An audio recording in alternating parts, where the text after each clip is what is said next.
하나님의 은혜로 둘째 아들이 이번 주간에 수능 시험을 잘 치렀습니다. 저는 이번에 처음 고3 수능 시험을 치려는 둘째 아들의 학부모가 되어 보았습니다. 저는 세 자녀를 두고 있습니다. 첫째는 대학교 3학년 미국에서 가나서 공부를 하고 있고, 둘째 아들은 고3이고 이제 막내는 고1 올라갑니다. 제 큰딸은 하나님 은혜로 미국 대학교에 가서 수능 시험을 보지 않고 미국 영어 시험을 쳐서 장학금을 받고 가나서 공부를 하나님의 은혜로 하고 있습니다. 그래서 저는 개인적으로 고3 수능 시험을 치는 학부모가 되는 경험이 그동안 없었습니다. 이번에 둘째 아들을 통해서 처음으로 고3 수능 시험을 치는 학부모가 되어서 고3 입시생들을 둔 부모의 심정을 조금 경험할 수 있었습니다. 아무쪼록 이번에 최선을 다한 고3 수험생들에게 큰 박수를 보내드립니다. 혹시나 이번 시험에 좋은 성적이 나오지 않더라도 좌절하지 말고 다시 일어서기를 바랍니다. 꼭 명문대학교를 나오지 않아도 사회에서 큰 일을 하시는 분들이 많이 있는 것을 기억하십시오. 그리고 그동안 불철주야를 가리지 않고 고3 수험생 자식들을 위해 물질과 따뜻한 사랑의 마음으로 인내하며 뒷바라지한 부모님들에게 심심한 위로의 말씀과 박수도 보내드립니다. 마지막으로 저는 개인적으로 사교육 없이 학교 공교육만으로 대학을 갈 수 있는 우리나라가 되기를 하나님께 간절하게 기도해 봅니다. 오늘은 마태복음 22장 1절로 14절 본문 말씀을 가지고 하나님의 은혜의 말씀을 나누도록 하겠습니다. 마태복음 22장 1절로 14절 말씀 다 같이 한 목소리를 읽어봅시다. 시작. 예수께서 다시 여러 가지 비유로 그들에게 말씀하셨다. 하늘나라는 자기 아들의 혼인잔치를 베푼 어떤 임금에게 비길 수 있다. 임금이 자기 종들을 보내서 초대받은 사람들을 잔치에 불러오게 하였는데 그들은 오려고 하지 않았다. 그래서 다시 다른 종을 보내며 이렇게 말하였다. 초대받은 사람들에게로 가서 음식을 다 차리고 황소와 살찐 짐승을 잡아서 모든 준비를 마쳤으니 어서 잔치에 오시라고 하여라. 그런데 초대받은 사람들은 그 말에 들은 척도 하지 않고 저마다 자기 곳으로 떠나갔다. 한 사람은 자기 밭으로 가고 한 사람은 장사하러 갔다. 그리고 나머지 사람들은 그의 종들을 붙잡아서 모욕하고 죽였다. 임금은 노에서 자기 군대를 보내서 그 살인자들을 죽이고 그들의 도시를 불살라버렸다. 그리고 자기 종들을 말하였다. 혼인잔치는 준비되었는데 초대받은 사람들은 이것을 받을 만한 자격이 없다. 그러니 너희는 내 거리로 나가서 아무나 만나는 대로 잔치에 청해오너라. 종들은 거리로 나가서 약한 사람이나 상한 사람이나 만나는 대로 다 데려왔다. 그래서 혼인잔치 자리는 손님으로 가득 차게 되었다. 임금이 손님들을 만나러 들어갔다가 거기에 혼인 예복을 입지 않은 사람이 한 명 있는 것을 보고 그에게 묻기를 이 사람아 그대는 혼인 예복을 입지 않았는데 어떻게 여기에 들어왔는가? 그는 아무 말도 하지 못하였다. 그때 임금이 종들에게 공보하였다. 이 사람의 손발을 묶어서 바깥 어두운 데로 내던져라. 거기서 슬피 울며 이를 갈 것이다. 부름받은 사람은 많으나 뽑힌 사람은 적다. 저번 주에는 우리 구주 예수님께서 십자가의 죽음과 고난을 받으러 예루살렘으로 나귀 새끼를 타고 평화의 왕으로 입성을 합니다. 그러자 수많은 무리들이 예수님이 로마 압제에서 해방시켜줄 왕으로 메시아로 잘못된 기대를 하며 환호를 합니다. 예루살렘에 입성한 예수님은 이방인들이 하나님께 기도하고 예배드리는 장소에서 이기적인 탐욕의 배를 불리고 있는 대제사장과 결탁해서 이방인 뜰에서 돈을 바꿔주는 환전상들과 비둘기를 파는 장사하는 사람들을 쫓아내십니다. 그러면서 예수님은 내 집은 기도하는 곳인데 너희들이 강도의 소굴로 만들었다라고 강하게 질책을 하셨습니다. 그 다음날 예수님이 이른 아침부터 성전에서 많은 무리들에게 하나님 나라 복음을 가르치는 것을 보고 예수님을 메시아로 믿지 않는 대제사장들이 예수님께 당신은 무슨 권한으로 이런 일을 하시오라고 또 시비를 겁니다. 그래서 예수님은 세례 요한을 선지자로 믿지 않고 세례 요한이 메시아로 전가한 예수님을 믿지 않는 그들에게 세례 요한의 세례가 하늘로부터 왔느냐 사람에게서 왔느냐라고 질문을 합니다. 예수님은 예루살렘 종교 지도자들이 하늘로부터 온 선지자 세례 요한을 믿지도 않고 무리들이 세례 요한을 선지자로 믿는 것을 아시고 무리들이 무서워 대제사장들과 장로들이 예수님의 질문에 아무런 대답도 못하게 만드십니다. 그러면서 예수님은 악한 마귀의 자식들인 예루살렘 사내들인 최고 종교 지도자들이 예수님을 하나님의 아들 메시아로 믿지 않고 십자가에 못 박아 죽이는 교만한 죄악으로 멸망하고 심판받을 것을 세 가지 비유를 통해서 엄중하게 지금 가르쳐 주십니다. 첫 번째 두 아들의 비유와 두 번째 악한 농부의 비유에서 예수님은 예루살렘 사내들인 최고 종교 지도자들의 죄악성을 폭로하며 그들이 천국에 들어올 수 없게 되고 세리와 창녀 같은 죄인들이 죄를 뉘우치고 천국에 들어올 것을 가르쳐 주셨습니다. 자, 그러면서 오늘 본문인 예수님은 세 번째 혼인잔치의 비유의 말씀으로 이어집니다. 우리 한번 알아봅시다.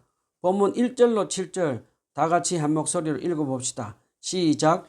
예수께서 다시 여러 가지 비유로 그들에게 말씀하셨다. 하늘나라는 자기 아들의 혼인잔치를 베푼 어떤 임금에게 비길 수 있다. 임금이 자기 종들을 보내서 초대받은 사람들을 잔치에 불러오게 하는데 그들은 오려고 하지 않았다. 그래서 다시 다른 종들을 보내며 이렇게 말하였다. 초대받은 사람들에게 가서 음식을 다 차리고 항소와 살찐 짐승을 잡아서 모든 준비를 마쳤으니 어서 잔치에 오시라고 하여라.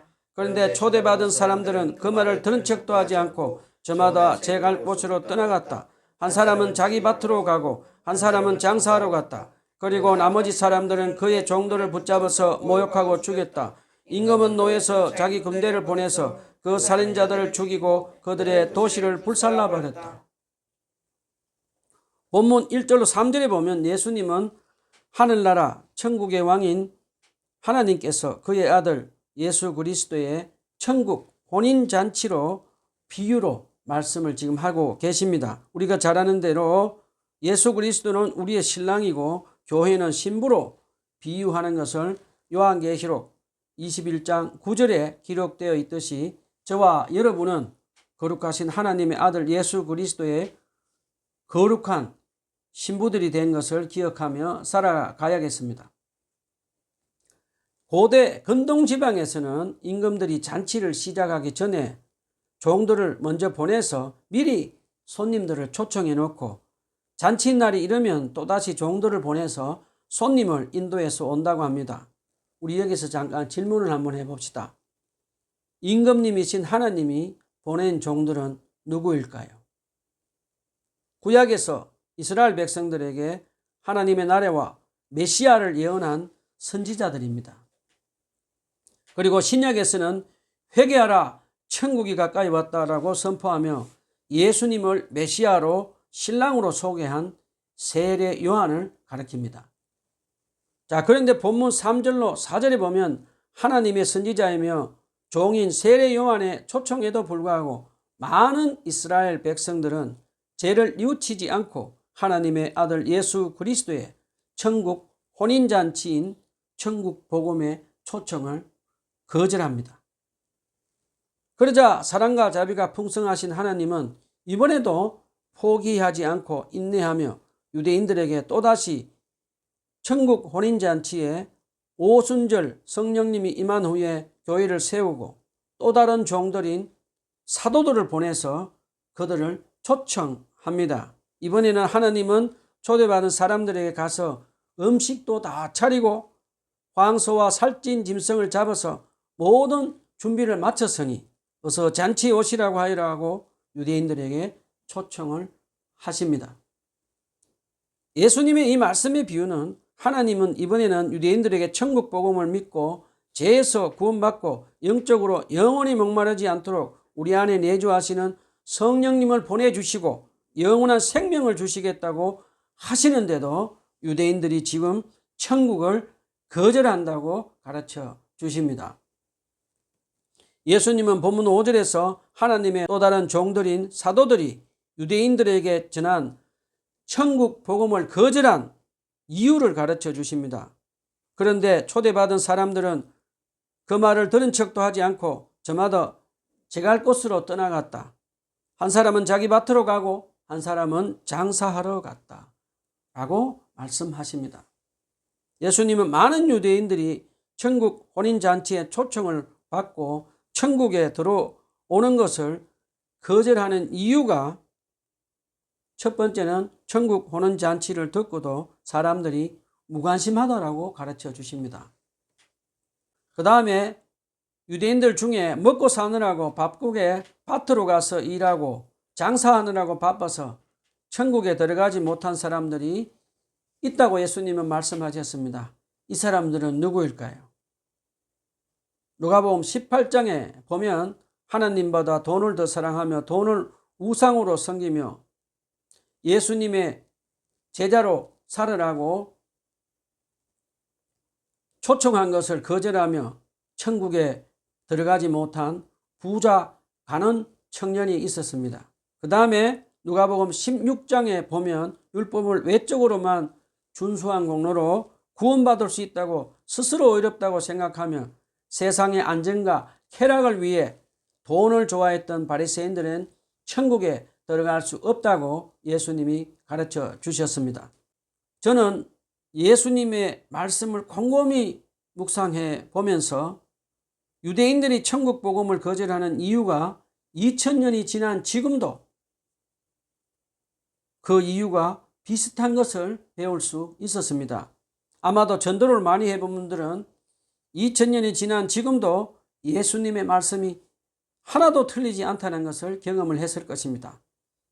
많은 사람들에게 제가 하나님의 은혜로 천국 복음을 전도해 보면 많은 사람들 중에는 세상에 푹 빠져서 사느라고 아예 천국 혼인잔치인 천국 복음을 전해보면 아예 관심도 없고 무관심한 게 들으려 하지 않는 사람들이 많이 있는 것을 경험을 했습니다. 그 다음에 천국 복음을 또 전도해 보면 많은 사람들이 하는 말이 먹기 살기 바빠서 교회 갈 시간이 없다라고 하는 사람들이 말을 많이 들었습니다. 그리고 안타깝게도 교회에 나오는 사람들 중에도 하나님보다 돈을 더 사랑하고 돈을 버는 일에만 온통 마음이 뺏겨서 천국에는 아무런 관심을 가지지 않고 살다가 천국을 잃어버리는 사람들이 많다는 것을 저는 경험을 했습니다. 저와 가까운 친척분이 전해준 간증입니다. 제가 몇 번 이 이야기를 한 것으로 기억이 납니다. 그렇지만 오늘 한 번 더 해보겠습니다. 삼성 안병원에 다니는 저와 가까운 친척분이 있었습니다. 그분은 그리스도인으로 삼성 안병원에 근무하면서 삼성 안병원에 입원한 많은 권사님, 장로님들 중에 부유한 분들이 많이 있었다고 합니다. 그런데 암이 심한 권사 장로님들이 이제 임종을 할 때가 있었다고 합니다. 그때 의사가 이제 얼마 지나지 않으면 이제 임종할 것 같다라고 말을 하자 그 말을 들은 권사님과 장로님들이 나 죽기 싫어, 죽는 것이 무서워, 두렵단 말이야 라고 큰 소리로 치며 믿음 잃어버린 사람들을 많이 보았다고 합니다. 이분들은 평소 때에 교회를 다닌 장로와 권사 직분을 받았음에도 불구하고 예수님이 말씀하신 천국과 영생에 관한 말씀을 믿지 않고 하나님보다 돈을 더 사랑하고 돈을 우상으로 섬기며 돈을 믿고 의지하며 살다가 마지막에 믿음을 잃어버리고 만 것을 우리에게 가르쳐 줍니다. 자, 우리 다시 본문으로 돌아갑시다. 예수님은 본문 6절에 보면 천국 복음을 거절하는 또 다른 한 부류의 사람들이 있는데, 바로 천국 복음을 전하는 예수님과 사도들을 핍박하고 죽이는 악한 사단의 자식들인 예루살렘 사내들인 최고 종교 지도자들이라고 가르쳐 주십니다. 실제로 복음서나 사도행전에 보면 예수님을 십자가에 못 박아 죽인 예루살렘 종교 지도자들은 사도행전에 보면 성령 충만한 사도들이 감옥에 갇히고 매질도 하고, 또 스데반 집사와 야고보 사도를 예루살렘 사내들인 최고 종교 지도자들이 죽여버립니다.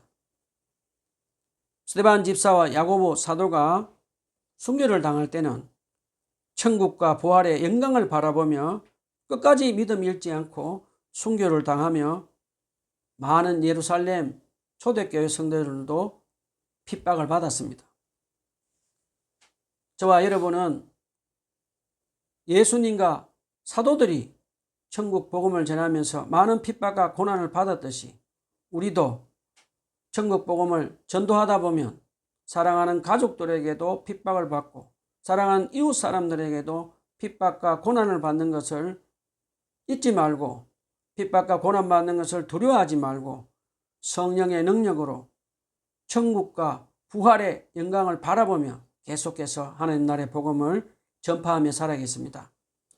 자, 이제 예수님은 본문 7절에서 천국 복음을 거절하고 예수님을 십자가에 조롱하며 죽이고 사도들을 매질하고 죽이는 살인자들인 대제사장들과 예루살렘 사내들인 최고 종교 지도자들에게 하나님은 분노하며 그들을 엄하게 심판을 하시며 예루살렘 성전도 파괴될 것을 예수님은 예언하십니다. 실제로 예수님의 예언대로 AD 70년에 로마 장군 티투스에 의해서 예루살렘 성전은 돌 하나 남기지 않고 파괴되고 예루살렘 종교 지도자들은 뿔뿔이 흩어지며 심판을 받습니다.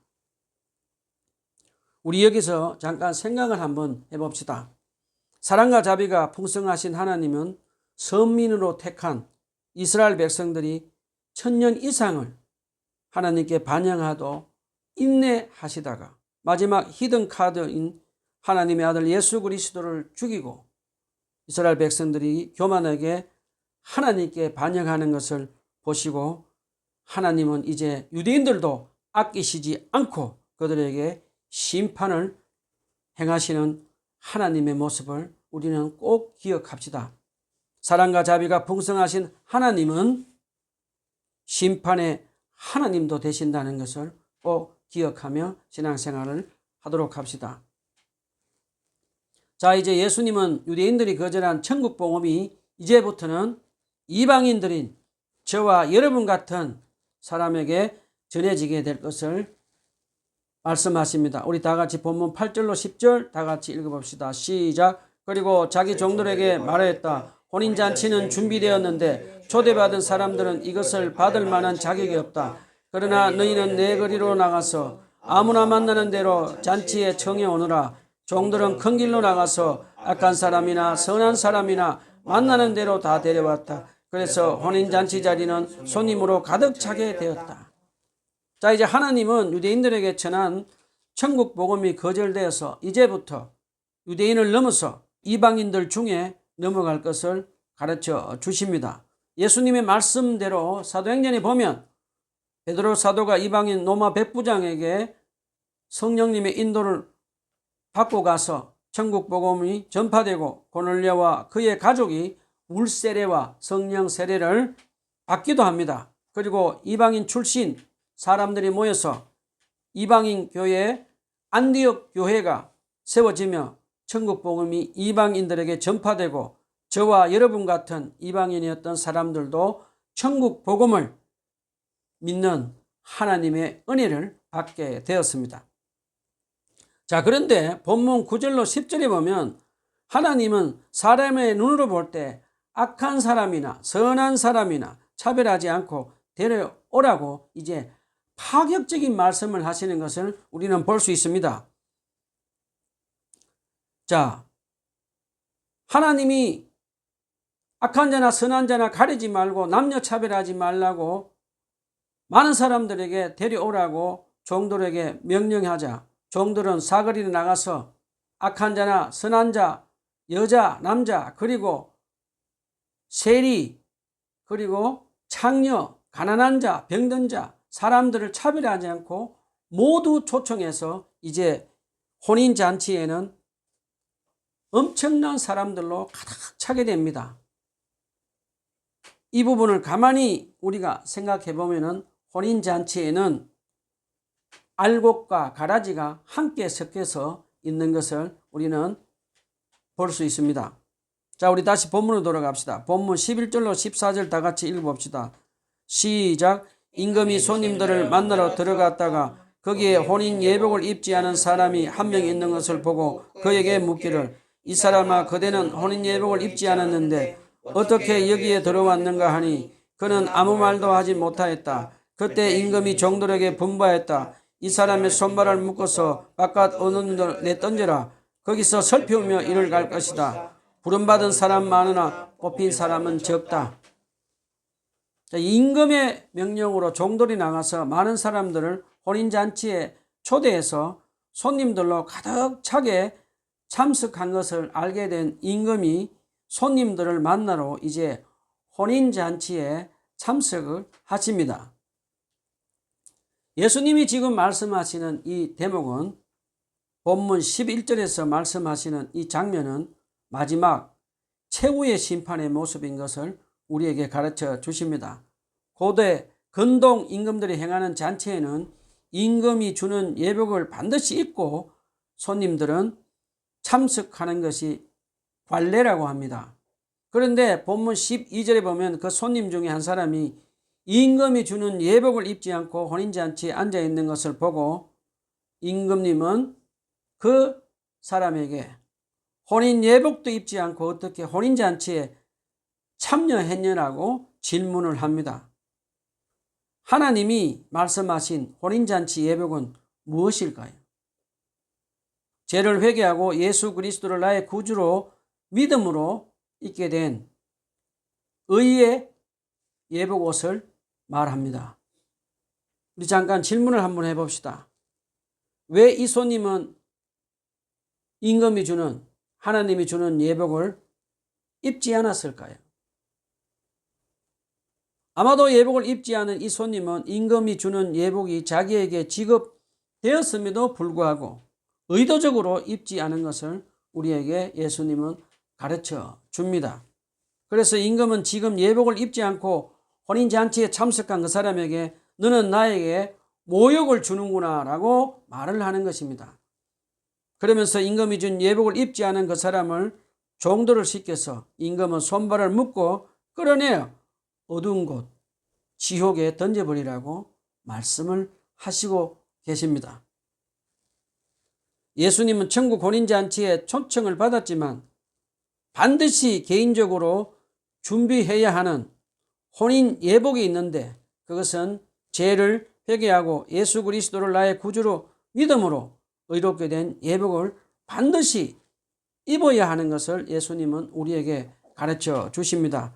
우리는 예수님이 혼인잔치 비유의 말씀 중에서 예수님을 나의 구주로 믿지 않고 제대로 회심하지 않고도 경건한 사람들과 함께 교회에서 신앙생활을 할 수 있지만 마지막 심판 때는 곧바로 하나님께 들통나고 쫓겨나는 것을 예수님은 우리에게 가르쳐 주십니다. 예수님은 복음서에서 이 세상에서 알곡과 가라지가 있듯이 한 가정에서 그리고 교회에서 알곡과 가라지가 함께 자라는 것을 가르쳐 주십니다. 그리고 예수님은 좋은 물고기와 나쁜 물고기가 한 그물에 함께 잡혀 물가로 끌려 나온다고 가르쳐 주시기도 했습니다. 그리고 알곡과 가라지 비유에서도 알곡과 가라지는 함께 자라지만 마지막 추수 때에 가려진다고 우리에게 가르쳐 주셨습니다. 초대 교회에도 보면 교회 안에 알곡 신자와 가라지 신자가 함께 섞여서 있는 것을 누가와 사도 바울이 가르쳐 줍니다. 실제로 누가가선 사도행전 10장에 보면 이방인 로마 백부장 고넬료 같은 알곡 신자도 있었고, 고린도전서 6장 11절에 보면 고린도 교회 안에는 거짓 신자도 함께 있다고 사도 바울은 우리에게 가르쳐 줍니다. 기독교를 공인한 콘스탄틴 황제가 이제 기독교를 로마 국교로 지정하자 많은 사람들이 자기 죄를 뉘우치지도 않고 예수 그리스도를 나의 구주로 믿지 않고 교회로 몰려 들어왔습니다. 많은 사람들은 제대로 회심하지 않고 예수 그리스도를 나의 구주로 믿지 않고 교회에 들어온 이유는 자기 장사와 비즈니스 그리고 권력을 형성하기 위해서 인맥을 형성하러 오는 사람들이 많았다고 초대교회 역사가들은 가르쳐 줍니다. 그리고 안타깝게도 콘스탄틴 황제도 로마 기독교로 공인은 했지만 그는 정치를 하면서 자기 아내와 자기 자식을 죽여버리고 살인을 합니다. 그리고 그는 평생 동안 교회를 다녔음에도 불구하고 죽기 전까지 세례를 받지 않았습니다. 여러분 중에 처음 신앙생활을 하시는 분들 중에는 교회가 마치 완전한 천국이라고 생각하며 교회에 찾아온 분들도 계실 것입니다. 그렇지만 교회 안에는 알곡 신자만 있는 것이 아니고 가라지 가짜 신자들도 함께 교회 안에 있는 것을 꼭 기억하시며 신앙생활을 하시기를 바랍니다. 안타깝게도 교회 안에서 아무리 경건한 목사가 예를 서며 천국 복음을 전해도 죄를 뉘우치지 않은 채 제대로 회심하지 않은 채로 예수 그리스도를 나의 구주로 믿지 않고 교회에 나오는 사람들이 얼마나 많이 있는지 모르겠습니다. 우리 교회 안에는 여전히 알곡과 가라지가 함께 자라고 있습니다. 교회에 다니는 사람들 중에는 아직도 신앙생활을 한다고 하면서도 죄를 회개하지 않고 예수 그리스도를 나의 구주로 믿음으로 잊게 되는 의의 예복을 입지 않고 경건한 신앙인처럼 사람들을 속이고 목사를 속이고 세상을 속이며 교회에 다니는 사람들이 많이 있습니다.